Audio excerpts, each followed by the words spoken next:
Hello everyone, I'm back with another crazy theory about why Howland Reed went to meet the Green Man and what role he played in the birth of Jon Snow. I'll post my top 10 hateful characters video on Tuesday and Sansa's prediction video next Saturday. Make sure to subscribe my channel and click on the bell next to it so that you won't miss it. Anyways, both in the books and in the show, Howland Reed has been a huge mystery. So far, the only thing we know about him is that he went to the Tower of Joy with Ned Stark and that he saved Ned's life. When I told my father about your father, the first time in my life I saw him cry. Your father is Howland Reed. Saved my father's life during the rebellion.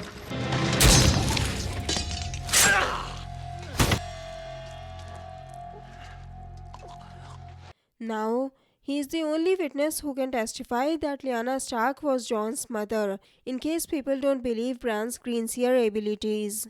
But what if Howland Reed did more than just that? What if him meeting with Lyanna at the tourney of Harrenhal wasn't a coincidence? If you haven't read the books, you probably don't know that just before the tourney of Harrenhal, where Rhaegar crowned Lyanna the Queen of Love and Beauty sometime before her alleged abduction, Howland Reed went to the Isle of Faces to meet with the Green Men.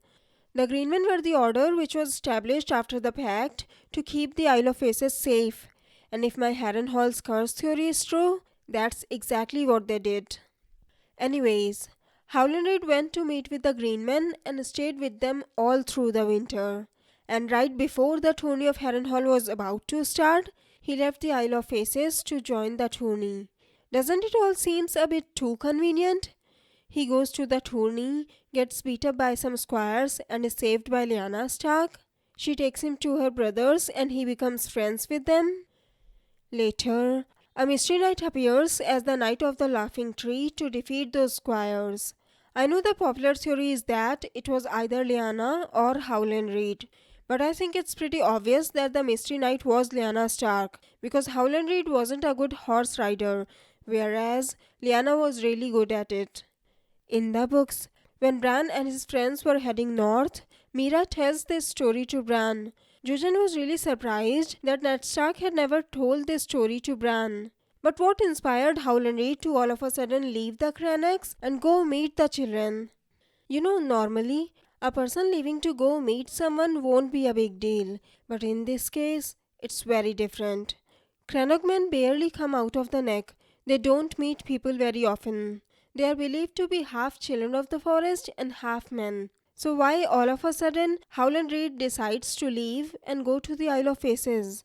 Because after leaving the Isle of Faces, Howland Reed played a crucial role in bringing Rhaegar and Lyanna together. Because after the Knight of the Laughing Tree disappeared, the Mad King ordered Rhaegar to find the knight and bring him back. It's a popular theory that Rhaegar found Lyanna but didn't give her away because everyone knows how cruel the Mad King was. Maybe he saw how fierce she was and fell in love with her. Or maybe he thought she will be a perfect mother for the prince that was promised because Elia was too weak to give him sons. Or maybe Howland Reed told him something that he learned on the Isle of Faces. I'm leaning towards the latter one because the Mad King believed that Rhaegar was conspiring to depose him, that the tourney was but a ploy to give Rhaegar a pretext for meeting with as many great lords as could be brought together. No one can be sure of what really happened there, but we do know that sometime after this tourney, Rhaegar disappeared with Lyanna Stark. If Rhaegar was planning to dethrone Aerys, what could have happened that all of a sudden he threw caution to the wind and ran away with Lyanna? Can love really make someone that reckless? Or the reason for this was similar to the reason why his parents were married. That is, a prophecy. So why did Howland Reed go to the Isle of Faces? Well, here's my crazy theory. I think the future Bran contacted Howland Reed and asked him to go to the Isle of Faces. In my Stark Blood video, I explained from where Bran, Jon, and the three-eyed raven got their powers. Jon definitely fits this category. In the books, when Jon walked into Ghost for the first time, I think it happened because future Bran reached out to Jon like the three-eyed raven had reached out to him. I'll read a few lines from the books in short. This is the first time Jon has walked into Ghost. Jon. He turned his head, but there was nothing, only A weirwood. The tree was slender compared to other weirwoods he had seen, no more than a sapling. Yet it was growing as he watched, its limbs thickening as they reached for the sky. Wary, he circled the smooth white trunk until he came to the face. Red eyes looked at him. Fierce eyes they were, yet glad to see him. The weirwood had his brother's face. Had his brother always had three eyes? Not always, came the silent shout. Not before the crow. He sniffed at the bark, smelled wolf and tree and boy. But behind that, there were other scents. The rich brown smell of warm earth, and the hard grey smell of stone, and something else, something terrible. Death, he knew. He was smelling death. He cringed back, his hair bristling, and bared his fangs. Don't be afraid. I like it in the dark.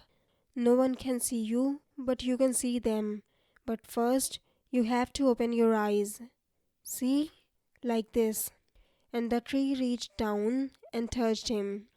Right after Bran touches Jon, Jon sees where Mance is hiding. We can see that this Bran is even more powerful than the three-eyed raven, because even the three-eyed raven wasn't able to open Bran's eyes, not until Bran was willing to open it himself. Father!